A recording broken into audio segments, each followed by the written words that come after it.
Hi everybody, welcome to my YouTube channel, The Basic of Piano for the Beginners. আজি মই tonic কি of ই মেজৰৰ বিষয়ে মই ক'ম দেই বিকজ মই ইয়াৰ নেক্সট ভিডিঅ'ত টাইটেনিকৰ গানটোৰ নোটেশ্যন বা কৰ্ড লাইন দিম গতিকে সেইটো চেলিন ডিয়নে কিহত গাইছে আণ্ডাৰ ই মেজৰ স্কেলত গাইছে সেইকাৰণে আমি এই স্বৰগমটো জানিব লাগিব স্বৰগম মানে ই মেজৰৰ আণ্ডাৰৰ যিকেইটা স্বৰ হয় সেইকেইটা জানিব লাগিব দেই সেইকাৰণে মই আজি এই ভিডিঅ'টো দিছোঁ আপোনালোকে ভালকৈ কৰিব ফিংগাৰিংটো পূৰা চিফ্ট কৰি থৈ দিব কৰি পেলাই আৰু জানি ল'ব কোনটো স্বৰৰ নাম কি দেই এতিয়া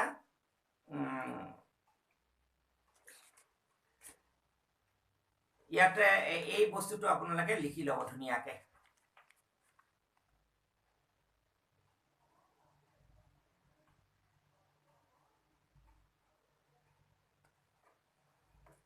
ইয়াত লিখা আছে টনিক কি of E major play both hand দুইখন হাতেৰে বজাব দিছোঁ এটা টাইমতে একদম দুইখন হাতেৰে এনেকৈ যাব এতিয়া সা ৰে গা মা পা ধা নি সা we Indian people we call it as the sa re ga ma pa dha ni sa in western country they also do the same thing but they call it as what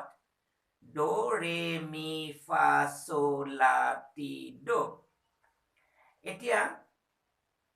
আমি জানিব লাগিব দা note name ই মেজৰৰ আণ্ডাৰত সাটো কিহত হ'ব ইটোত হ'ব হা সা for E ৰে for F sharp ga for G sharp ma for A pa for B dha for C sharp ni for D sharp and sa for E এতিয়া চাব হা সা ৰে গা মা পা ধা নি সাতটা হ'ল নহয় এই সাতটাক এটা সপ্তক বুলি কয় 7 keys তাৰপিছত যেতিয়া আকৌ সা এটা কৈ দিম তেতিয়া আঠটা হ'ল গতিকে দুটা সা হ'ল সেইকাৰণে এইটোক ডায়েটনিক স্কেল বুলি কয় আৰু আঠটা হোৱাৰ লগে লগে এইটোক কি কয় স্বৰগম বুলি কয় এটা অক্টেভ অক্টো মিন্স 8 গতিকে অক্টেভ বুলি কয় সা ৰে গা মা পা ধা নি সা এটা অক্টেভ হ'ল ন আৰু সাতটালৈকে 7 কিজলৈকে কি হয় সেইটো সপ্তক বুলি কয় আচ্ছা এনিৱে আমি এই নোট নেমবিলাক ভালকৈ জানিব লাগিব আৰু দুইখন হাতেৰে লাহে লাহে বজাব পাৰিব লাগিব এতিয়া মই আগতে কৈছিলোঁ এইটো কি কয় থাম্বটোক first finger second third fourth fifth first second third fourth fifth গতিকে আমি তেনেকৈ আমি বজাব লাগিব দেই আচ্ছা এতিয়া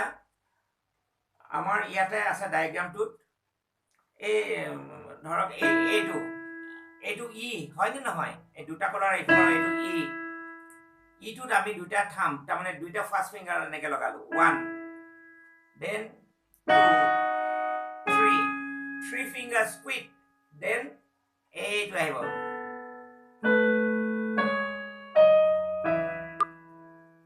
আহি গ'ল যদি আপোনালোকৰ এনেকৈ বজাওঁতে শুদ্ধ হয় তেতিয়াহ'লে এই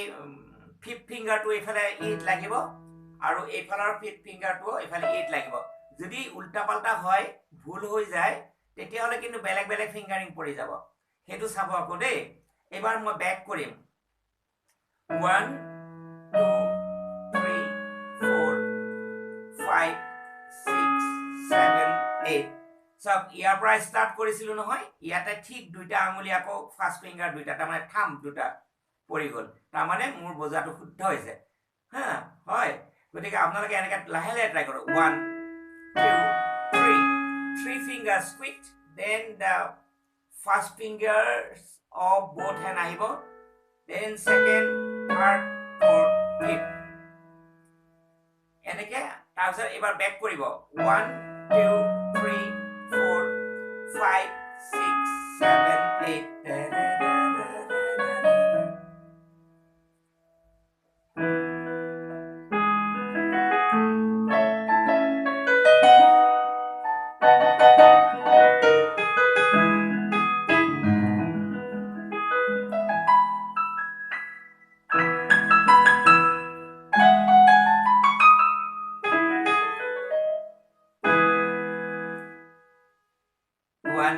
3, 4, 5, 6, 7, 8.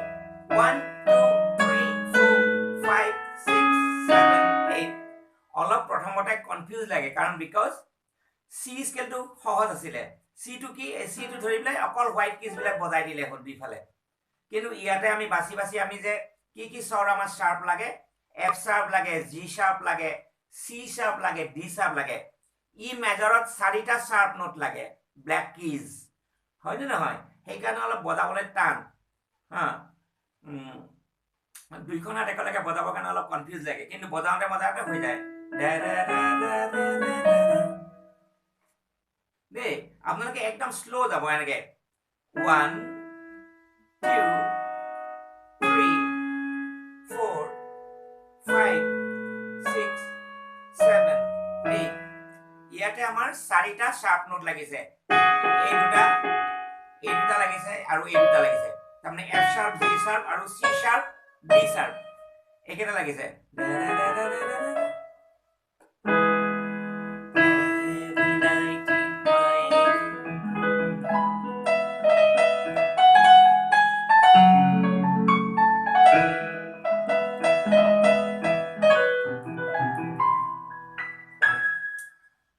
এতিয়া মই যে এটা বজাই দিছিলো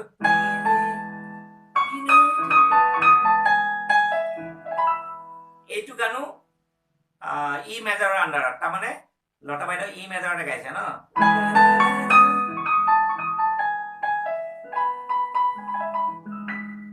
গতিকে যিকোনো ই মেজৰৰ গান বজাব লাগিলে আমি একম্পেনি কৰিব লাগিলে আমি এই ই মেজৰৰ স্বৰগমকেইটা জনাটো উচিত হা উচিত মানে লাগিবই আৰু দেই আৰু সেইকেইটা স্বৰেৰে কিবা মিউজিক যদি থাকে হা ইণ্টাৰলুড প্ৰিলিউড সেইকেইটা স্বৰৰ মাজতে হ'ব সেইকাৰণে we have to know' it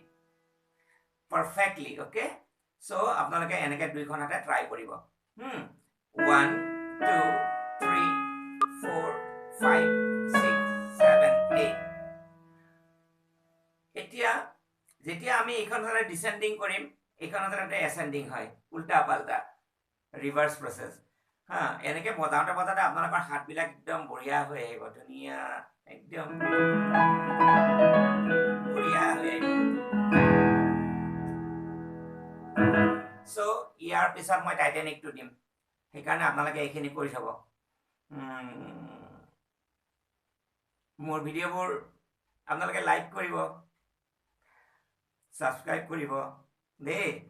মই ধুনীয়াকৈ চিম্পুলকৈ শিকাই আছোঁ মই ভাবোঁ বহুত চিম্পুলকৈ শিকাই আছোঁ সংগীতটো কিন্তু টান হয় টাফ হয় anyway now I would like to stop here for today see you later on bye bye